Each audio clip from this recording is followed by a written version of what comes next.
Welcome into the Paul Farrington Show. Paul, joined by Robert Ziggy Ziegler, back at the University of Virginia for a Week 13 reaction show. I know everybody wants Jack. Everyone's calling for Jack's head after the Packers-Dolphins Thanksgiving night game. As everyone knows, Jack predicted the Dolphins to go into Lambeau and beat up on the Packers, and he's been hearing it from a lot of our listeners after that performance. He's been reading it, so don't think he's dodging your criticism. He's well aware. He'll be back tomorrow, or for the Tuesday show. Jack couldn't make it today. Producer Zach hopefully will be there as well. So today you got Paul and Ziggy, and Week 13, a couple statement games, Ziggy, were made. And before we dive into the games first, thanks for making it. We know you had a busy travel day today. Hopefully you're doing all right. What time? You said you got up at 2:30 in the morning? And yeah, I'm here.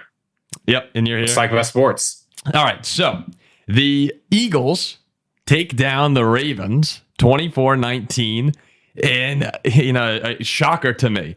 I know Philly's awesome, but I did not see them going into Baltimore winning this football game, especially with the way it started. Philadelphia's down 9-0 early. I'm just watching the game thinking, okay, this is sort of how I expect it to play out. Philadelphia's been great. We had them number 2 in power rankings for a reason going into this one. But in Baltimore, it's a tough place to play. We saw what the Ravens did to the Bills.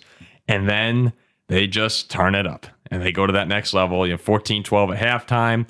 And Saquon Barkley does what Saquon does. A couple blunders from Baltimore. Next thing you know, you got 24-12 game. Baltimore basically shut out in the second half until 5 seconds were left in the game. And it was, to me, the biggest statement of the week were the Philadelphia Eagles going into Baltimore and saying, we are maybe the number 2 contender in the NFL right now behind the Detroit Lions. And maybe even number 1. Yeah, it's certainly in the NFC. I think you've got to be feeling pretty good about this if you're the Eagles. They took a gut punch from the Ravens early on, right? I know Tucker missed an extra point and missed some field goals, but they were down 9-0, had a great second quarter, and entered halftime up 14-12. And then I think the thing that really impressed me about Philadelphia is the third quarter, things didn't go their way on offense. They put up 0 points. They're able to stop the Ravens, but they were going into a pivotal fourth quarter. And you're going up against a Ravens team that has been, I know they're 8-5, so the record doesn't reflect it. But going into these close games, the Ravens more often than not have felt unstoppable. You've got Lamar Jackson, you've got Derrick Henry. You're at Baltimore, right? So you've got that crowd going in. I was in Baltimore earlier today. That's a tough place to play. The weather was tough. I was lucky to not get my flight delayed. To be able to handle that, score a touchdown, and then just stop the Ravens from ever getting back into it. Like you said, once the Eagles scored that touchdown, the Ravens didn't score a thing until 5 seconds left in the game, something like 5 seconds. That's a really impressive win. And the Eagles, this was the hardest game left on their schedule. They've got 5 games left. 4 of them are at home. So this was their last chance to make a big statement on the road and show they can hang with real contenders. No running back has gotten 100 yards on the Ravens this year until Saquon Barkley. Jalen Hurts had a great game too. As you said, this was the big statement win of the week. Yeah, and it was always going to be difficult going into Baltimore. That was always going to be a challenge. But how often do you see? I mean, you pointed out the third quarter. Philadelphia had 2 drives in that quarter for 3 yards total. 3 plays, -1 yards. 3 plays, 4 yards. Baltimore, 10-play, 41-yard drive, missed field goal. 14-play, 47-yard drive, missed field goal. Each of those drives taking up 5 minutes and 7 minutes off the clock. I mean, we're talking 12 minutes of the third quarter. Baltimore had the football. It's just you don't usually win football games when the third quarter looks like that. If I just told you how those drives went without the result of them. So it was, a little fortunate that Tucker, who's kind of becoming a problem. I mean, he has been a problem this year for the Ravens, but in a game like this, 14-12, you get those 2 field goals, 14-18, very different when Philly scores. Different approach that Baltimore's taking the rest of the game there. That's backbreaking. And you mentioned it before we started. A missed extra point too. That can't happen, especially when you're playing the good teams, because they will make you pay. And every point matters in football. We know that. So it was just, a crazy third quarter of dominance for the Ravens where, they found themselves very quickly then trailing by 9 after the Eagles touchdown in the beginning of the fourth. It just I can't say enough how big this was for Philly in terms of staying pace with everybody else and keeping up in the race for the 1 seed. Well, this is what makes this Philadelphia team so much more dangerous than last year, right? The offense is better than last year. A.J. Brown has been great. Saquon has been great. But that's not where the biggest improvement has been for this team. The real difference has been the defense. The defense was putrid last year. This year it is solid. And like you said, the Ravens, they had the ball for most of that quarter. They played pretty well. But Tucker missed 47 and 52-yard field goals, right? These weren't gimmies. The defense wasn't letting the Ravens march right down the field. They were making the Ravens work for it. That time of possession reflected the fact that the Ravens weren't able to get a whole lot of big plays going. The Eagles defense was a major part of why they won this game. And again, I think if you're an Eagles fan, you have to be pleased with the fact that even when the offense sputters, because look, when you're playing the best teams, your offense is not going to be putting up 40 or 50 points a game. There will be quarters where you struggle. There will be times when it doesn't go well. You need to have a defense that can stop the bleeding and let your offense sort of regain its momentum, recover its groove. And that's what the Eagles were able to accomplish today. Yeah, shout out to the Philly defense, too. When it was 9-0 early in the first quarter, the next 3 Ravens drives, all 3 and outs. So that's an area right there where Philadelphia's offense hadn't gotten going yet. There's a chance that Baltimore puts you away with another touchdown drive. You're down 16-0 on the road. I'm not sure you're coming back from that. And they were able to get the job done. It's Philadelphia.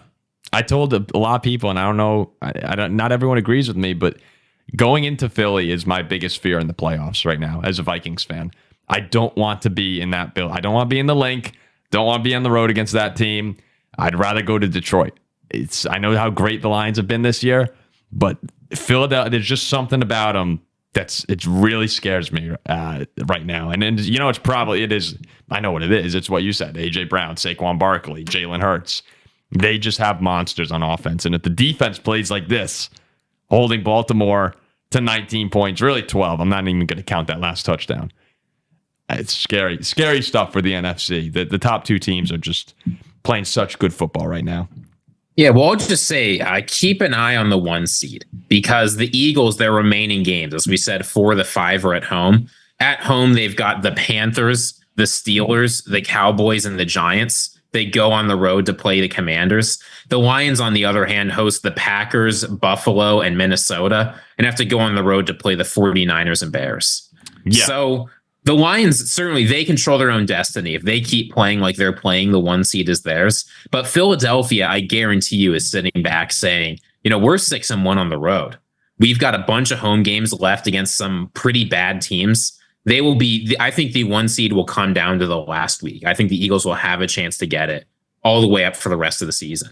Well, we're going to learn a lot about Detroit coming up. People were mad that I said that a few weeks ago. They said, what do we need to learn? Well, look, this is the toughest stretch of the season for them. And this is the time now where if they do stay hot, Super Bowl caliber teams usually get the 1 seed.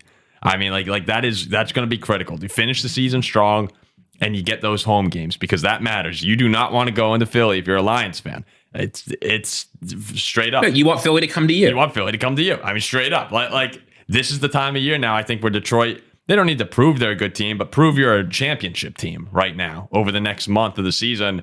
And you're going to have to beat really good teams. I can't wait for the Thursday night game between Detroit and Green Bay coming up. I mean, that is just going to be a blast to watch. And the implications will be huge. If Green Bay pulls that off, and I can't believe I'm rooting for the Packers, for the 3rd time this year now. But if Green Bay pulls that one off, Philadelphia, they have it circled. The Vikings, they have that circled. The races for the seeding in the NFC become so much more interesting if Detroit slips up just once, and they haven't done it yet. So, or at least since week 2. So, the other game that I thought was a big statement this week, the Steelers. The Steelers, remember we had the reel go out where I said with Russell Wilson, I don't expect them putting up 35, 40 points a week, but he brings efficiency. Well, 44 points in their win, 44-38 over the Bengals. And you've been waiting all year for Joe Burrow and company to get a couple big wins and assert themselves back in the race for the AFC 7 seed. This was kind of the nail in the coffin tonight.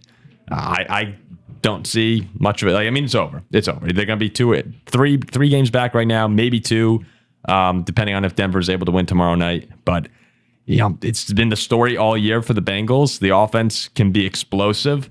One of the best in the league, as you've mentioned so many times in our power rankings, but that defense has consistently failed them. And it cost them this year. And they're going to have to figure that out in the offseason because you're wasting a year of Joe Burrow in his prime. And Jamar Chase has been nothing short of sensational this year. So it's a shame for Bengals fans. On the other side, though, man, the Steelers, I mean, going into Cincinnati after the loss to Cleveland that they had, we talked about how tough AFC North games are. What a statement on the road to get back into the picture, hold on to that division, the AFC North. The Ravens lose too. The Pittsburgh Steelers might be the big winner of the week. Yeah, I have been hard on the Steelers and I've been hard on their offense. And you have to consider the fact they were playing the Bengals defense. But this was arguably the best passing game of Russell Wilson's entire career. Unbelievable. There's only one game in his whole career he's had more passing yards than this. It was in 2017 against the Houston Texans. To give you an idea of how long ago that was, the player who got the most carries for the Seahawks that game was Eddie Lacy. Right. This is what we're talking about when we're saying how long has it been since Russell Wilson has had a game quite like this? And they needed every single one of those points. Right. This wasn't Russell Wilson racking up points in garbage time trying to impress people. This was outdueling Joe Burrow. When you as Pittsburgh are competing for the division, Baltimore losing today was huge for you. Right. You're now in the driver's seat to walk down this division. And you're trying to eliminate the Bengals, one of your biggest rivals from playoff contention. Russell Wilson had an excellent game. And it wasn't just one receiver either, right? Van Jefferson had a big catch. The running backs, Warren and Harris, got involved. Pat Freiermuth had the games that Steelers fans have been calling for ages. Obviously, George Pickens was good. But everybody got involved on the offense. So if you're a Steelers fan and are sitting back and thinking this offense hasn't looked great the past few weeks, or at least you've been pounding the table like Jack saying, I know Russell Wilson can bring more. This is the kind of game that makes you feel confident with games against the Eagles, Ravens, and Chiefs left on your schedule, right? You need to see this Russell Wilson. And I felt like every single time I turned and was watching highlights of this game, and it seemed like Russell Wilson was just dropping one right in the breadbasket. He was great all day. George Pickens had the unsportsmanlike penalties again that need to stop. Mike Tomlin came out and said he has to grow up. I'm pretty sure Pickens said, I don't need to change anything I'm doing, was one of his answers today. So I'm confident Mike Tomlin will get that straightened out, even though Pickens is kind of a head case in Pittsburgh. But I look at the AFC playoff picture, and at 9-3 right now, I mean, first off, the Steelers are in contention for the 1 seed still, believe it or not. Kind of amazing, but they're going to be in contention. They have Kansas City on their schedule. But not only that, like you said, the loss to the Ravens today, they're up 2 in the AFC North. And the big problem we've been talking about for Pittsburgh now for multiple seasons is they get in, but they're going on the road and they're playing Josh Allen in the first round, or they're playing Patrick Mahomes in the first round. And that can't happen.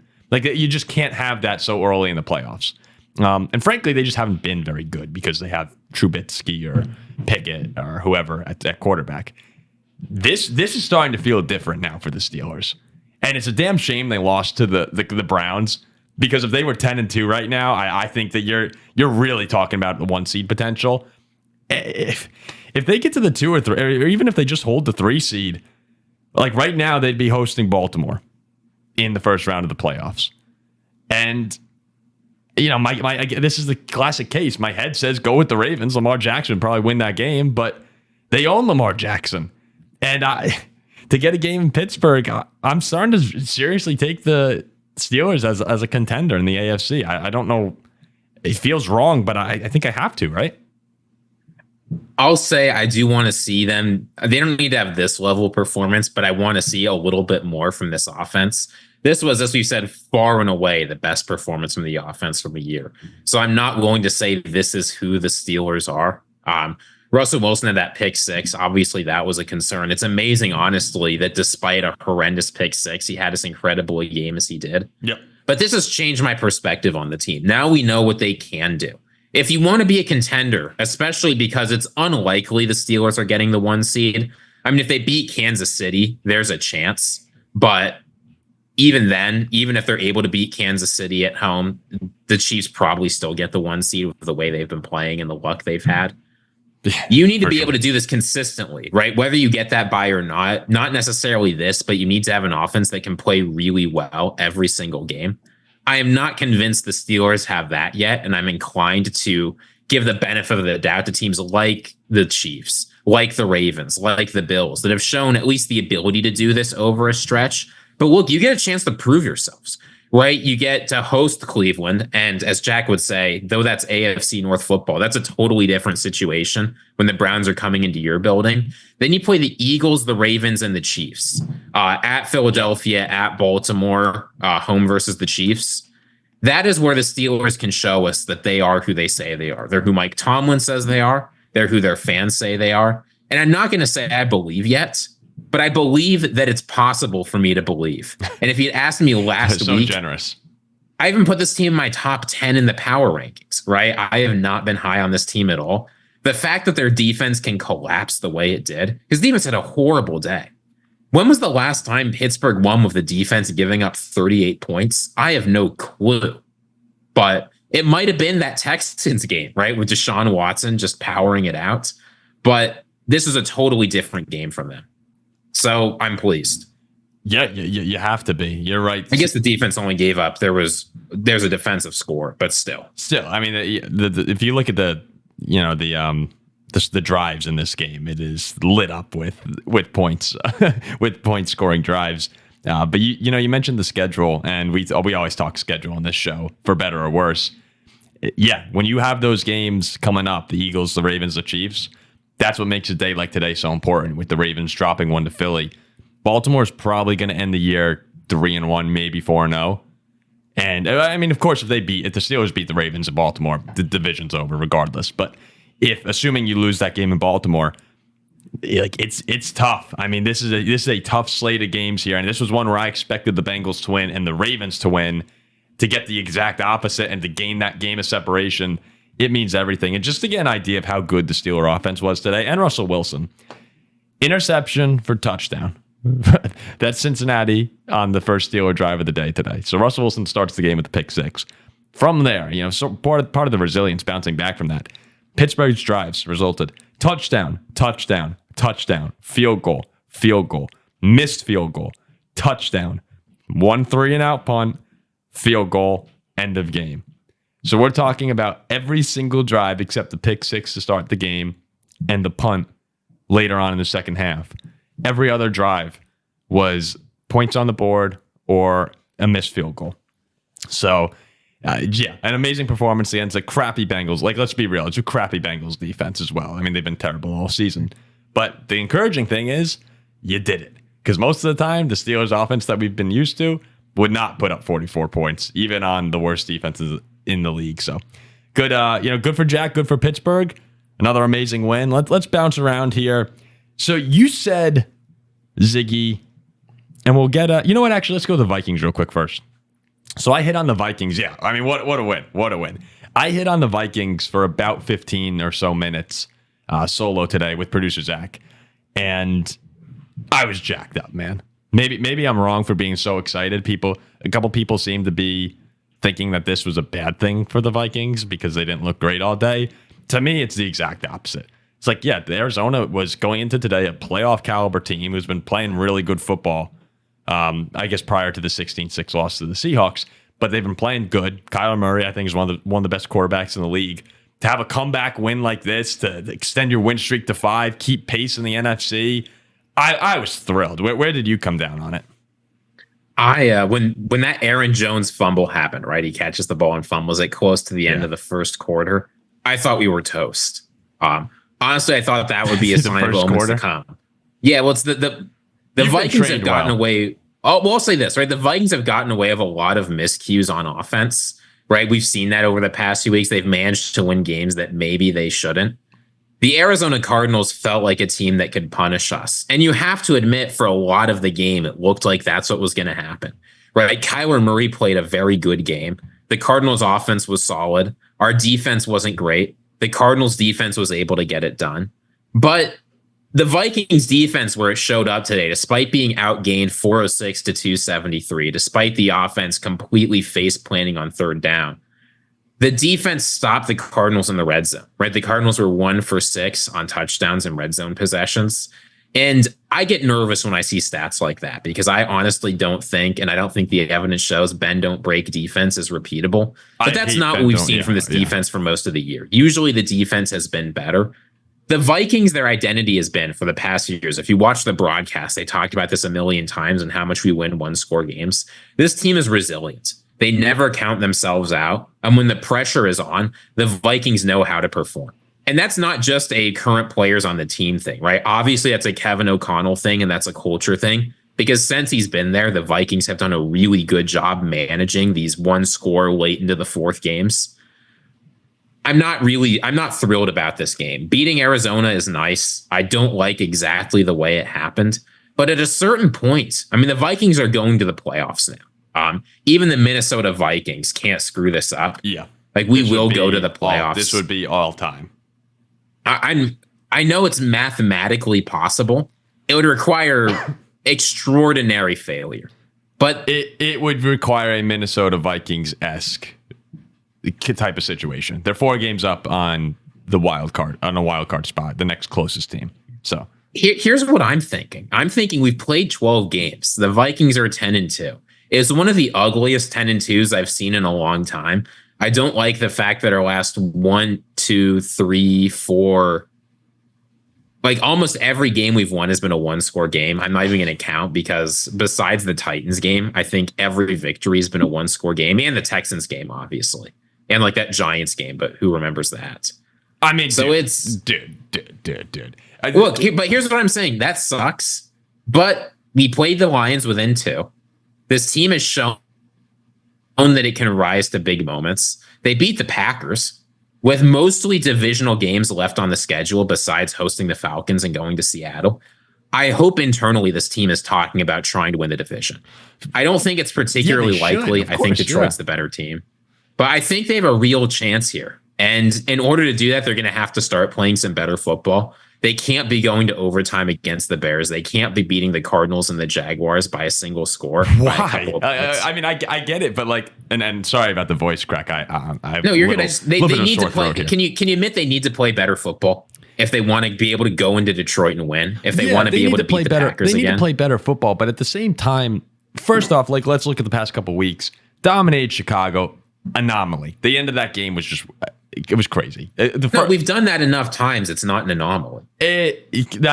How many times is Chicago recovering an onside kick? Usually we're kneeing that out. So they dominated that game towards the end.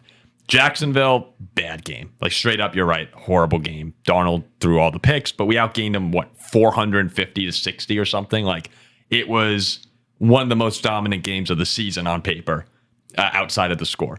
So I'm willing to okay, yeah, you got to finish drives. Tennessee, that was not close. And then today, Arizona's a good team. If Arizona won this, they're 7-5, and people are talking about it very differently. They're leading the NFC West if they win this game, or at least they're tied with Seattle. So I'm not going to sit here and agree with the people who say, yeah, the Vikings are playing bad football right now. No, you know what it is? They're finding ways to win because. Like the Ravens lost to the Raiders earlier in the year. The Chiefs are just getting by as well. Like it's the NFL. These teams are all good. The Texans today, say what you want about the Texans, whether or not you think they're good or bad. Jacksonville hung with them today with Mac Jones and stuff. Like there are playoff teams that play against the Steelers lost to the Browns. Good teams lose to bad teams in the NFL. The really good teams are the ones that consistently find ways to win. And to beat the best, the Vikings are going to have to play better. But I'm not going to sit here and agree with the Packers fans, especially in our comment sections, who are saying you guys are getting lucky every single week. Like, all right, is it a little fortunate, I guess, but they've been doing it for 3 years. So I'm just happy to win. That's that. At the end of the day, I want to win football games, and that's what they're doing. Well, yeah, we don't need Green Bay Packers fans coming in here telling us about close games against the Jaguars, right? Yeah, like every single team can point. You can point to every single team having close calls against teams that they should probably blow out. I mean, other than really Detroit. Detroit's the one exception for most of the year. But hey, who did they just get lucky to beat on Thanksgiving? If we're going to criticize the Vikings about it, we should do the same thing for the Lions. We should do the same thing for everyone in the league. So I'm fine. Look, dude, 10-2. Look, I'm happy about the win, and this isn't doom and gloom. It's just right. Minnesota has been straddling the line. At the beginning of the season, they looked like a bona fide Super Bowl contender. Now they look like a pretty good playoff threat, but not necessarily ready to hang with Philadelphia and Detroit. I think this team's goal this season should be to compete with Philadelphia and Detroit and potentially go on a Super Bowl run. This could be the best chance the team has for years to do it. So that's where I'm setting the expectations, and that's why I want to see a little bit more. Yeah, and I thought the second half, they played much better in the second half. You go watch, the offense was out of sync in the first half. They had 6 points on the board. Even though they only ended the game with 23, I mean, they still, that's 17 points in the second half. They were moving up and down the field. Darnold was great in the second half of play. So I'm okay with where we're at right now. Got to go in, beat Atlanta next week.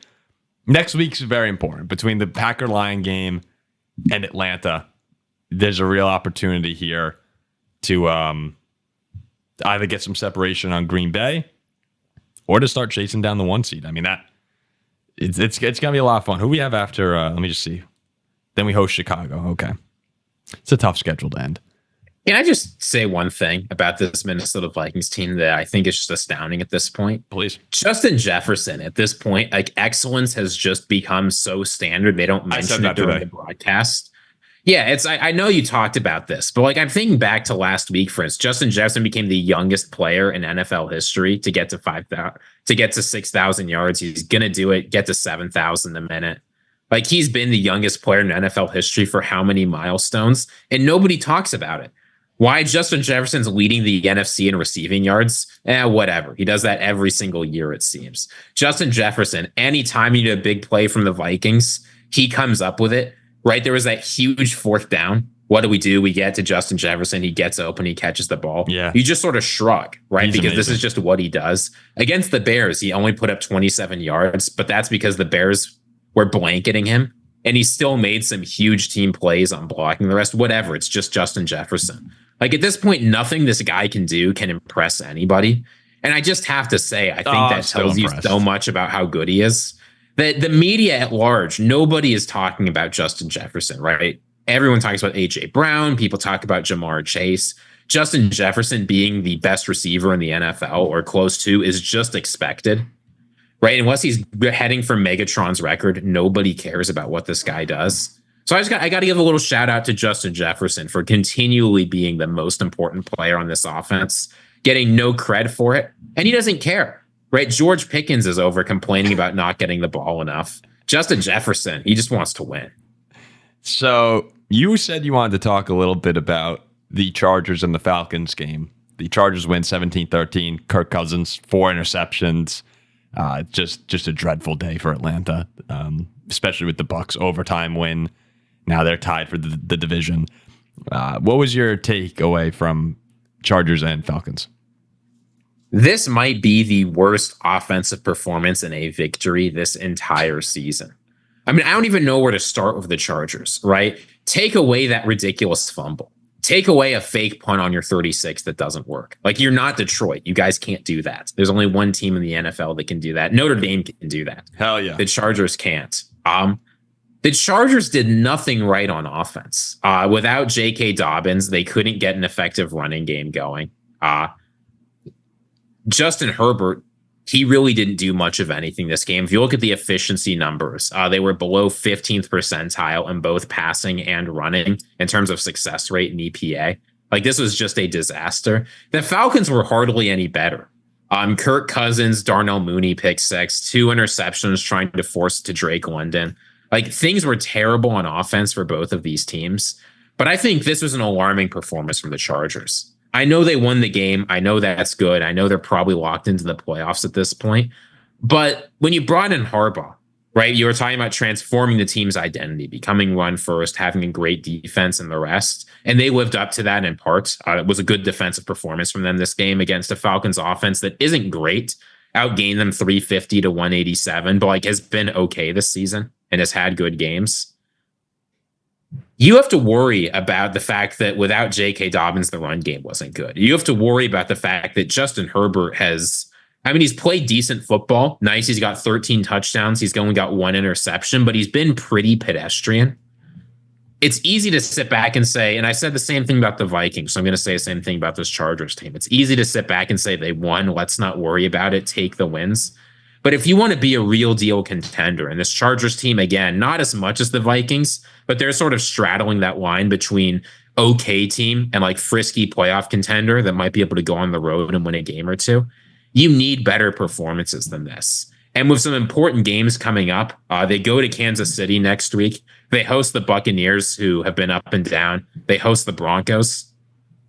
I want to see more from this Chargers offense. And in particular, they're going to have to figure out how to get a run game going without J.K. Dobbins. I think this is an alarming game from the Chargers. Yeah. They shouldn't have won. They didn't deserve it. I understand where you're coming from. But the way I'm looking at this is one, yeah, your offense didn't play well. You're still able to win. Like, I am a part of that party that says I'm willing to overlook some of the problems right now because I don't think it's always this story here. I mean, they look very good for a half against the Bengals. They did fall apart in the second half against Cincinnati. The Ravens, I just think, are a better football team than them. But when you get to the playoffs, to win, what do you need? You need to control line of scrimmage, like power, like run game is very important in the playoffs. And do you have a quarterback that you trust at the end of the game? I think that as far as offense goes, I think that the Chargers do have that. I don't think that they're better than the Chiefs or the Bills or the Ravens straight up. Like right now, they're still another year away to me from really contending. But I'm not looking at the Chargers and panicking about their ability to go in and challenge those teams. At least give them a game. I think they'll be fine. How long is he out for? He moved to IR, so he's going to be out probably for the rest of the regular season. Yeah, so I think they'll get him back in the postseason, and then if they wind up getting the 5 seed, which they're on track to right now, I think I like them over Houston in that opening game. I mean, that'll be very close. And then you're going to have to go in. I mean, maybe you're going into Pittsburgh like that. Who knows what happens there? But you're probably going to Buffalo or Kansas City. You're probably going to lose that game. But I think that they have as good a shot as anyone else in this field here, of probably the best, honestly, of beating the Bills or the Chiefs outside of the Ravens. So I'm not panicking. I just kind of think it's who they are. They need more weapons on offense. Did you see the numbers of their receivers today? It was a disaster. Your Ladd McConkey went for what, like 115 or something like that, and everyone else is 12 or less for everybody else. Yeah, Ladd McConkey had a more. nice game, but he hasn't been consistent. You talk about EPA for the Chargers targeting Ladd McConkey +4 EPA, targeting all the others -17. Like this was just. It was not a good game from the Chargers offense. 9 receptions, 117 yards for Ladd. The next highest receiver was Quentin Johnston, 2 receptions for 12 yards. Like that it has to change. They need more skill position players to come in. It kind of makes you wonder, if you still had Keenan Allen and you still had Mike Williams, like I wonder what this offense looks like if you have those guys as well inserted in here. Well, going into these games, I mean, you heard what happened to Ladd McConkey, right? No, what happened?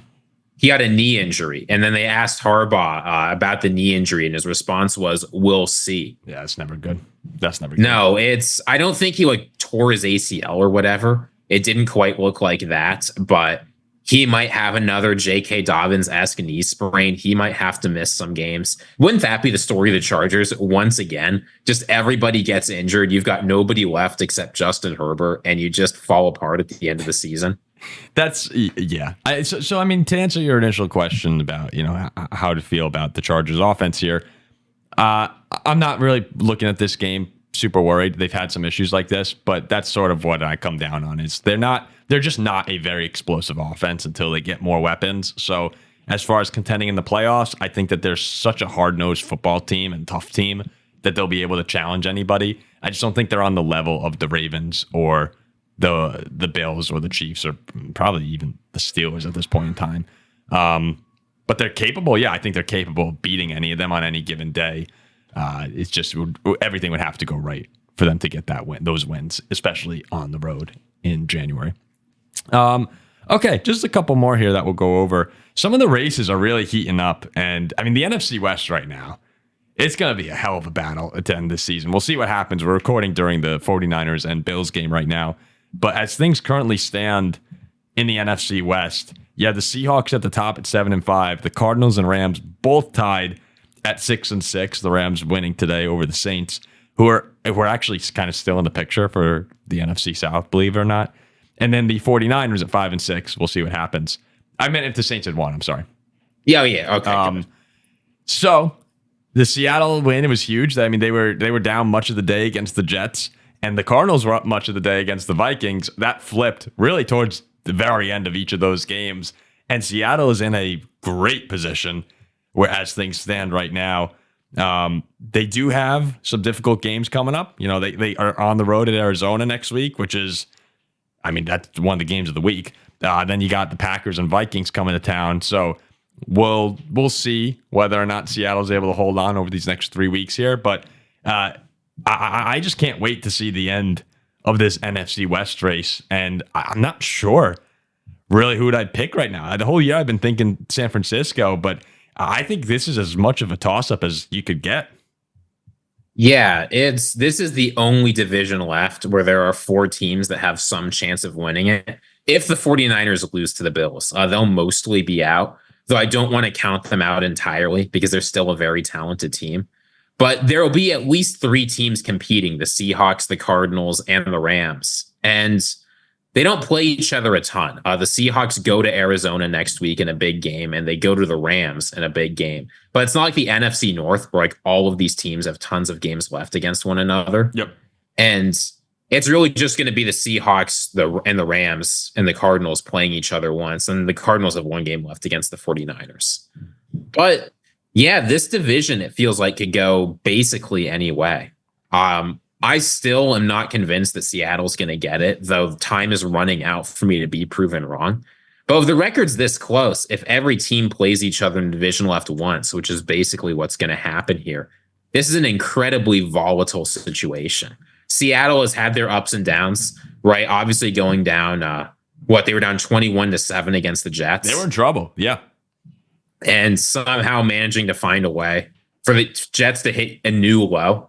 That has to feel pretty good if you're Seattle. But they've been up and down this season. Obviously, like beating the 49ers and the Cardinals in their past 2 weeks and going to overtime against LA feels good. But that puts the Rams in the best position to contest this division because they're the only team that has a chance to get that tiebreaker and head-to-head straight up against Seattle. And I think Stafford's the best quarterback of those 4 as well. So you got the best quarterback right now. You're playing good football. They've won 2 in a row, I believe. Or 1 in a row. Kyler's played good. The Cardinals have a lot of easy games left, right? They get to play the Patriots and they get to play the Panthers. That's sort of where I'm leaning to. And again, I know that people get mad when you talk about schedules too much, but I lean Arizona right now. I actually think the winner of the Seahawks-Cardinals game is going to wind up winning the division. I think that's a good prediction. That's a huge game. There's a realistic argument, I think, besides Lions-Packers, that's the most important game next week. It might be more important than Lions Packers just in terms of like playoff implications. Yeah, I think it actually is. And San Francisco, if they beat the Bills tonight, that changes everything. But assuming that they lose, and I'm sorry that we don't have this coming out after that, we'd have more info. But assuming they lose tonight, I'm going Seahawks Cardinals winner gets the NFC West. And then in the South, the Falcons are just falling apart here. I mean, 3 straight losses. They look horrible. Yeah, today was atrocious. 38-6 against the Broncos a week ago or 2 weeks ago. They lost in New Orleans. Like, this is bad. I mean, the panic meter's super high in Atlanta right now. And you go to Minnesota next week. With the way the Buccaneers have looked lately, I've been almost inspired by Tampa Bay this season. Just their battling through injuries. They've now won 2 in a row here, and they have the Raiders, Chargers, Cowboys, Panthers, and Saints left on the schedule. I think I'm going with the Bucs to actually get the NFC West. Yeah, I don't know. Momentum is definitely a thing. Both of these teams have very easy schedules left, right? They both get to play the Raiders. They both get to play teams like the Giants. They both get to play the Panthers. The Bucs don't play the Giants, but they play the Cowboys. So what's really the difference there? Like pretty easy schedules left for both teams. So if you believe in momentum, what are the Buccaneers coming off of? They're coming off overtime against Kansas City, close loss to the 49ers, nice win against the Giants, and an overtime win, a gritty win, probably win you shouldn't have gotten because Adam Thielen caught that ball against the Panthers. Yeah. But what have this Falcons been doing? Well, they lost to the Saints. They got obliterated by the Broncos, right? 38-6. And then they lost a brutal game against the Chargers where Kirk Cousins made mistake after mistake after mistake. If the Buccaneers are able to win next week hosting the Raiders, which I expect them to do, and the Falcons lose to the Vikings, which I expect them to do, I don't think the Falcons are going to go into Minnesota and beat us. If you talk about momentum there, the Buccaneers have all of it. They've got Baker Mayfield. They've got a team that's arguably better just on its own versus what the Falcons will be doing coming off a bunch of brutal losses. That would be 4 losses in a row. I could see this going to the Buccaneers. On the other hand, this is why those early season games were so important. The Falcons have the tiebreaker against the Bucs. Yeah, they won. All they have to do is finish the same. Yeah, they beat the Bucs in overtime, then they beat them again. Well, do you remember? I mean, all Falcons and Bucs fans will remember, but the 30-36 overtime game in Atlanta. I remember I was out to dinner that night. That was the game where Kirk Cousins had 500 yards and 4 touchdowns. Tampa had that game won. I mean, that game was over. And that looms really large right now with the tiebreaker because, yes, even if next week's events transpire as we expect and the Bucs have a 1-game lead on the division, all Atlanta has to do is tie it, and they get that tiebreaker to head into the playoffs and host a game. So that one, I'm thinking back to that week 5 of the season, that thriller that Tampa Bay let slip away. That could wind up costing them. Man, the Vikings are 10-2, the Packers are 9-3, and we're going to be wild card teams probably versus like 7-5 Seattle and 6-6 Atlanta. Oh, that's horrible. It's like if you're the horrible. NFC North, you just have to be annoyed watching like the Falcons or the Bucs, whoever it is. Yep. I'm not going to say sleepwalk, but sleepwalk their way into the playoffs, Basically. Playing garbage teams and dude, get close to the 100%. playoff game. 100%. I know they're sort of battling hard against each other, but you compare that to like what the Lions, Packers, and Vikings have to do. It's ridiculous. It's frustrating. And people will be like, well, why don't you just have the conferences, best records host the playoff games? But that loses the whole fun. I mean, no, the divisional games mattering and like these rivalries going, like obviously that matters. But if you're in the NFC North right now, right, you're 10-2, you're 9-3, whatever, and it's looking like it's very likely they'll win maybe 13 games and have to go on the road in the playoffs to like face a 8-win Atlanta team or an 8-win Buccaneers team. That's tough. The last thing here that I want to talk about, the Colts and the Patriots. I wasn't expecting to talk about this, but I did pick Indianapolis as my final 7th seed, the final wild card in the AFC. I told everyone when we did that show, it shocked me that I had Indy making the playoffs, but just with the way that the seasons are going to play out here, the schedule the Colts have, I thought they were in really good shape to end the year at like 9-8 and have some tiebreakers and get in. So when I saw that they were losing 24-17 to the Patriots later on in the game, I thought, wow, I'm going to look like an idiot. I can't believe that I backed the Colts and they're going to go into New England and lose this game. And then, how was it? 19 play, 80-yard drive, ending up with a 2-point conversion to win it 25-24 for Anthony Richardson and Indy. Richardson was, what were his numbers today? 12 for 24, 109 yards, 2 touchdowns, and 2 interceptions. Like the Anthony Richardson, the fall off. I mean, he's gotten just bad. I don't know what's going on here because even last year and the beginning of this year, he wasn't amazing, but he was doing some amazing things and generally being passable.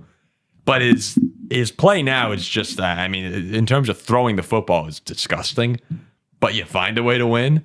You move to 6-7. The Broncos lose tomorrow night. You are 1 game back in the loss column from getting in to the playoffs. So it's gross. It's not. I mean, they're not a fun team to watch right now, but thrilling win. And Indianapolis finds itself remaining in the hunt. I mean, you lose this one, it's going to be hard to catch Denver. But I think the Colts still have a shot here, and it's really bizarre given the way their season's gone. And that's another game in 2 weeks now. They go into their bye week and they come out of it at Denver. That's for a playoff spot. Yeah, we've never seen a quarterback quite like Anthony Richardson. The completion percentage is terrible. The yardage numbers are terrible. But the way the Colts use him, we've never seen a quarterback only throw deep balls. That's basically what Anthony Richardson does. Just to put some numerical context in that. In this game, he averaged 16 yards as his average depth of target. He's the NFL leader among quarterbacks that have started at least one game, averaging 12.5 yards for his average depth of target. The next closest quarterback is Jordan Love at 9.1. So Anthony Richardson at 12.5 yards average depth of target, he's throwing the ball on average 3.5 yards deeper than anybody else in the NFL. So that's crazy. The Colts too, it's sort of obvious they don't trust him. The Colts, as he said, they were behind for almost the entire last 3 quarters, right? And they ran the ball on 55% of their plays this game. So the Colts were they were pounding the rock all game, even though they were behind. Clearly, they don't trust Anthony Richardson to bring him back. And from both quarterbacks this game, you got to see the good and the bad. Drake Maye, you got a great 41-yard scramble early in the game. You also got that horrible interception late in the third quarter that ultimately doomed them, or at least made it a lot harder. Anthony Richardson, you got a couple of those deep passes, right? There was and you got that drive to end the game. You also got 2 horrendous interceptions, one to close out the first quarter and one with 8 minutes left in the fourth. So Anthony Richardson and Drake Maye, both of them, you sort of got to see the ups and the downs. But yeah, I'm officially worried about Anthony Richardson. Me too. The benching seemed to have helped marginally, not nearly as much as it seems to have helped Bryce Young over of the Panthers, who's actually playing decent football, sort of unexpectedly.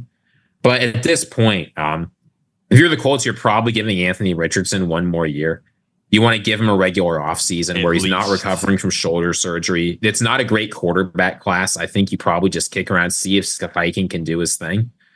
But it's time to start officially looking for other options, which pains me because guys like Anthony Richardson, I wanted so badly for him to succeed, and he still might. But what do you always say, Paul? You say year 2 Thanksgiving is when guys expect you, the NFL GMs expect you to show that you've got what it takes. Well, Thanksgiving was a couple of days ago. And this game showed quite clearly, based on just how the Colts approached it, you can even take away the results. They don't think he has what it takes, even though he's leading this team into the playoffs, even though they've been better with him than Joe Flacco. So I don't know. I think given his injuries that I'm extending this timeline to about Thanksgiving next season for Anthony Richardson, or maybe mid-October of next season, where, the improved play has to happen. But at the same time, Colts fans are probably going to get pissed at us saying, hey, we're in the middle of a playoff run. But they all know that this is an issue that needs to be fixed. I don't think Colts fans are going to be pissed. I think Colts fans are quite aware of the fact that Anthony Richardson has struggled, that this playoff run is sort of illusory. Maybe there's a Colts fan who's going to come in the comments and tell me otherwise, but I've been hard pressed to find a single Colts fan that thinks that this playoff run is a run from a legitimate contender that could make some noise and build on it next year. Yep. That just doesn't seem to be the vibe. The vibe seems to be we've gotten lucky, we've played a decent schedule.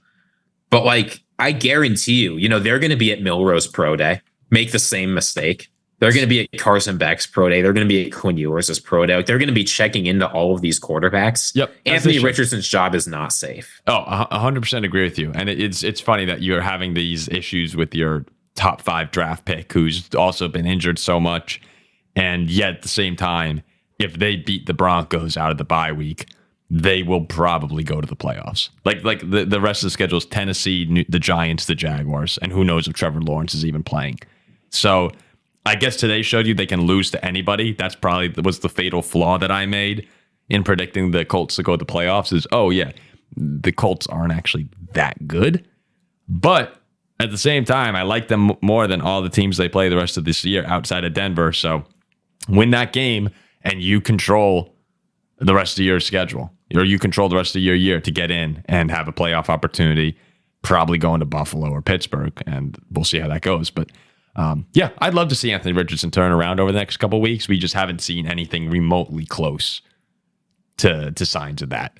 And maybe this win here and then the bye week can propel him. I don't know, but I'm rooting for him. I think we've been as big a fans of Anthony Richardson as any show I've seen. So hopefully he gets it done. All right, we appreciate everybody for tuning in today. And real quick, how about one shout out to Bryce Young? I mean, he's playing a lot better football right now. It's been fun to watch. Shaq's not here, so we can say it. Yeah, a shout out to Bryce Young and the Panthers, who, they won today. Would only be 2 out. I know that they're not going to making the playoffs, but it would have at least been a little interesting that with 4 or 5 games left, the Panthers, amazingly at 4-8, would have been at least in the conversation to potentially get in. I mean, they wouldn't, but yeah, Bryce has been playing a lot better football. Even if everyone around the NFL knows it. Like Baker Mayfield after this game, like he usually does, he had a boot around his right foot. He talked to the reporters, but when he saw Panthers reporters, he got up immediately and ran over to them to tell them how great he thinks Bryce Young is playing and how he really thinks this guy might have a future in the league. I'll say this, I mentioned it briefly in passing. I think that Adam Thielen catch that was called not a catch was in fact a touchdown catch, and the Panthers should have won. And I know that Bryce Young playing lights out here is completing 60% of his passes for a couple hundred yards and a touchdown. But if you look at what we saw from this guy to start this season, he was the only guy playing worse than him was Deshaun Watson. And it wasn't particularly close. Bryce Young has looked like a serviceable NFL quarterback. And he's looked like he might be able to be a average-ish starter. If he played like this, that's what he would be. That's more than we've ever seen out of this guy. So it seems like he took the benching well. Canales is getting in and starting to coach him, and we're seeing the improvements Panthers fans wanted the first week. Yeah, I don't know. I could definitely see a world where Bryce Young sticks around and becomes a decent quarterback. I think the Panthers should be looking for someone else. I think it's very unlikely he grows into the kind of guy they were hoping they drafted the number 1 overall pick. But look, it's Bryce Young's finally playing some decent football. We're going to have to retract that take because they're going to Philadelphia next week. Yeah. And that's almost certainly going to be a slaughter. But look, he'll have games against the Cowboys, against the Bucs, against the Falcons, against the Cardinals, teams that have had ups and downs. Bryce Young has a real chance here to put together a solid end of season and maybe save his job. Again, looking at a weak quarterback class. Philly is a 12.5-point favorite. And that's probably those are Lions' favorite numbers, right? When the Lions played the Jaguars, I think they were 14-point favorites. People are expecting that kind of result. But again, Bryce Young doesn't even have to keep the game close, right? He just needs to look decent sometimes against Philadelphia, and Panthers fans will be cheering for him. I don't know. You never want to see a guy fail unless he's drafted by, I want to see any quarterback drafted by the Packers fail just because it's out of control. But otherwise, I never want to see a guy drafted early on fail. So I'd be happy to see Bryce Young get it together and be a solid quarterback, even if I don't think it's going to happen. But at least it's not humiliating, right? Yeah, Jack can't come on here and say this is the worst guy I've ever seen. It was humiliating. Yeah. All right, there you have it. The Week 13 reaction show. We'll be back with, started off with the Ravens and the Eagles and ended with Bryce Young. We were all we'll be to front load the interesting stuff, right? Bryce Young is not drawing a lot of headlines. But who knows? You know what I can say? In the past 3 weeks, Bryce Young has played better than CJ Stroud against tougher teams. Yeah. So. McCaffrey just went down very awkwardly. We'll see what happens here. All right. We'll be back on Tuesday. Yeah, that was weird. He ran off the field, but that was bizarre. All right. What do you do? Sorry. We'll be back on Tuesday. See ya.